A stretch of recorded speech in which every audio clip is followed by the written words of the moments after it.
Pontevedra non se trasladará este ano ao medievo. A evolución da situación epidemiolóxica en Galicia obrigou ao Concello a suspender a festa máis tradicional da cidade. As rúas non gozarán este ano do traballo dos artesáns e canteiros, e tampouco da música dos sograres e artistas. Ademais, as damas e cabaleiros da Feira Franca deberán quedarse este ano nos seus castelos. É unha mágoa económicamente para a cidade, para a hostelería e para o sector cultural, que é moi importante en Pontevedra, pero bueno, é entendible. O sea, se hai un risco de saúde, pois é normal que se cancele este ano, pero para o ano con máis forza e facelo moito mellor. Se non o cancelara e houbera contagiados, ou como se diga, sería acusado con razón. Isto teno que levar encima porque alguén se vai enfadar. Responsable, porque tal y como están las cosas, ya tenemos miedo de los niños pequeños con el colegio, con la vuelta al cole, como para encima un evento así de esa importancia. Yo lo siento, pero es mucho mejor estar como estamos ahora que no como están otras ciudades. Así que por tener un año sin... nos hemos quedado sin otras cosas, ¿eh? A Feira Franca é unha celebración na que se implican cada ano todos os pontevedreses e todos os sectores.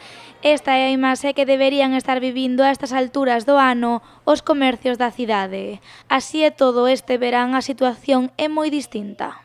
Es una de las fiestas más grandes de Pontevedra, donde los negocios tenemos ahí un poquito de repunte para todo lo que es el invierno.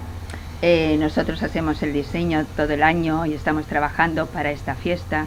Pues imagínate tú ver la tienda Sin, que está un poco con algunos trajes temáticos, pero la Feira Franca no está. Entonces sí, es muy triste. Con tristeza viven tamén esta cancelación os hostaleiros da cidade. Para moitos a Feira Franca é a maior insección económica do ano.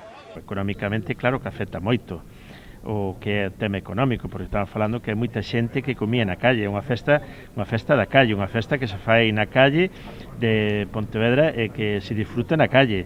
E os negocios, hai moitos negocios que dependen de ese último impulsón do verano para terminar o verano, para afrontar ben o inverno.